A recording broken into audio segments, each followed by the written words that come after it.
Now, there are an abundance of subreddits out there that focus on horror and the macabre, users posting their true life stories of fictional imaginings in order to spook readers. So today, on Top 5 Scary Videos, I've compiled a list of the scariest with the top 5 scary subreddits that will keep you up at night. Now, instead of just explaining the subreddits, I'm going to be picking my favourite post from each number and reading it out verbatim, so let's jump in. In at 5, r/paranormal. I mean, it's right there in the title, paranormal, and honestly, what's more scarier than that? This subreddit contains some people's most terrifying and unexplainable encounters with the paranormal, ranging from deceased relatives to demons. A notable post from the subreddit reads as follows, I quote, "I live on the coast of South Carolina and my backyard is directly on the marsh. I woke up and went downstairs to use the bathroom. Kept having this weird nagging feeling like I was forgetting something or something was off. So I went to find my mother. She's a night owl and stays up super late doing gardening stuff, and she likes to feed the raccoons. I went to the backyard and saw her about 100 yards from the back door facing the marsh.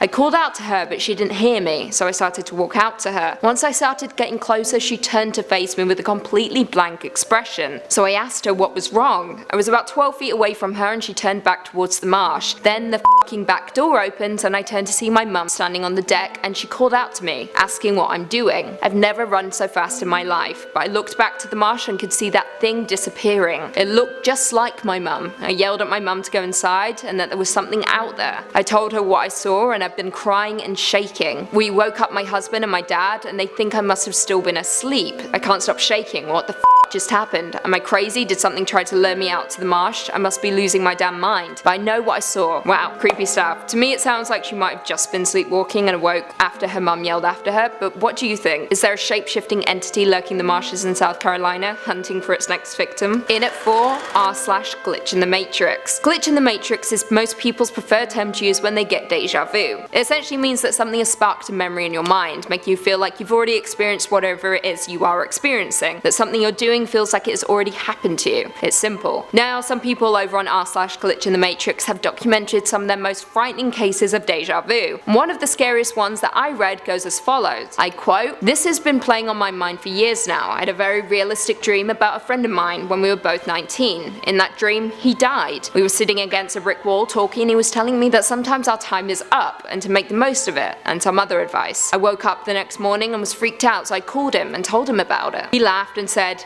that would suck, but reassured me that he was fine and not going anywhere. 2 days later I had a call from his parents to say he had suddenly died in his sleep. The last time I spoke to him was when I called him after my dream." End quote. Creepy stuff. Now, this one feels more like a premonition to me or just a really spooky coincidence rather than a glitch in the matrix, but still it's terrifying to say the least. In at 3, r/scared SHTLESS. This subreddit is exactly what you would expect. Scary visuals and stories to scare the complete and utter shit out of you. Wonderful. Now, it does mostly contain GIFs and videos, but here's one post that caught my attention. I quote, "I got a text from a number that I didn't recognize that said, haha, along with a link. I clicked the link, it opened in Safari and prompted me to use my current location. I allowed. Page was blank. 2 hours later I saw lightning or something from outside. Turned, nothing. Didn't really think about it. Kinda put 2 and 2 together the next day. I went back to that website. It was now a picture of the back of my head watching TV with a flash reflection in the middle. I went back to the text, but it was gone. Deleted. The most recent picture taken on my phone was a video, though taken after 3 AM. I was long asleep. My bill online confirms a rich media text was sent to that number I didn't recognize at the time. The video is a walkthrough of my house, showing the front door, sliding back door and big windows, including a close-up on the lock of the biggest window. My house key was missing off the keychain when I looked later. My shit is freaked. This is absolutely terrifying." So essentially this guy shared his location with a stranger who then came to his house, took pictures of him before breaking in and filming him on his own phone. No thank you. Never share your location. In at 2, r/no sleep. Similar to our last number, this subreddit focuses on fictional and non-fiction stories that will keep you up at night. Now, there are your typical ghostly encounters and messages from beyond the grave, but this one really stuck out for me. It's a long one, so bear with me. I quote,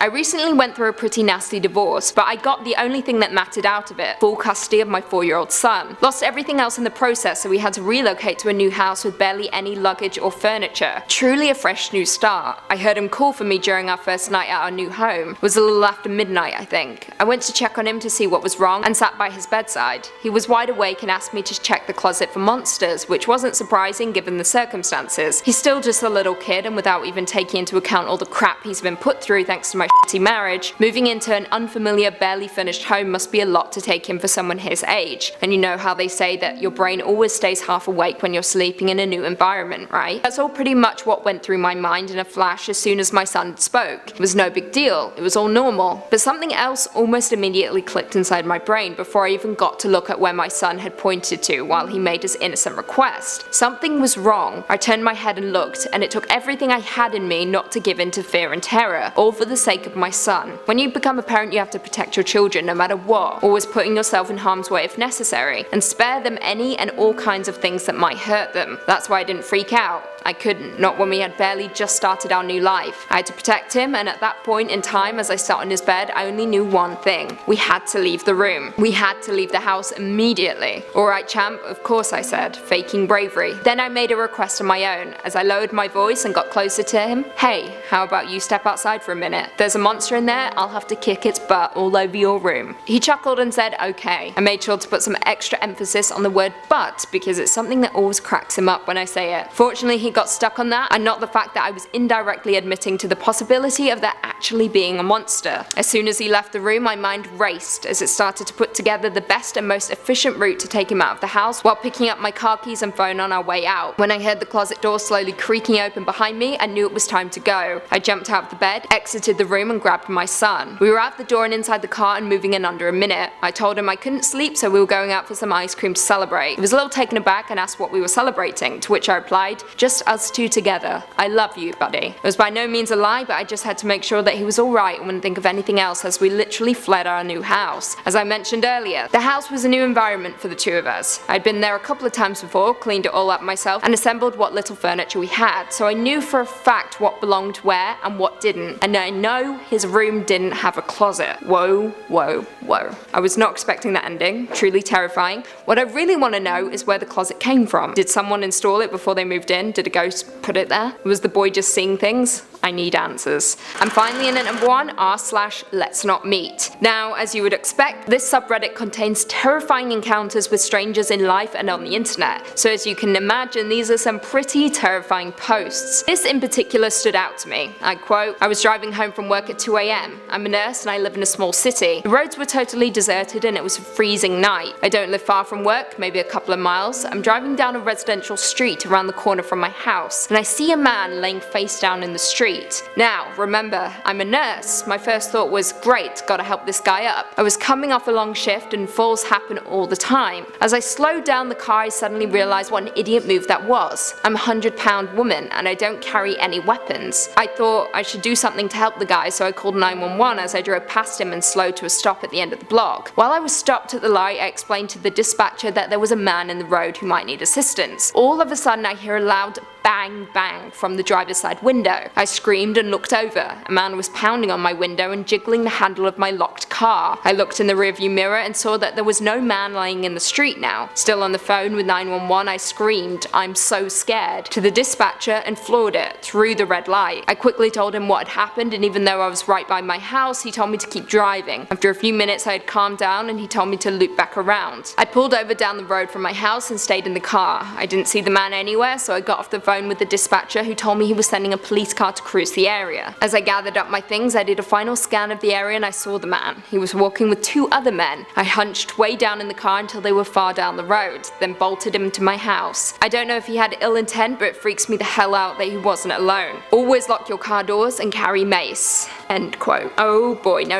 So essentially this guy in the road was likely waiting for people to pull over to rob them or worse. It's common knowledge that gangs will often attack cars at night, gathering in the middle of the road to trick them into getting out of the car. When in doubt, just call 911. Well, there we have it. Were these subreddits scary enough for you? Were there any that we missed? Leave us all your thoughts and feelings in the comments down below and perhaps we can do a part 2. If you haven't already, be sure to give this video a big thumbs up, subscribe and turn on notifications so you never miss another scary vid. And until next time, see you later.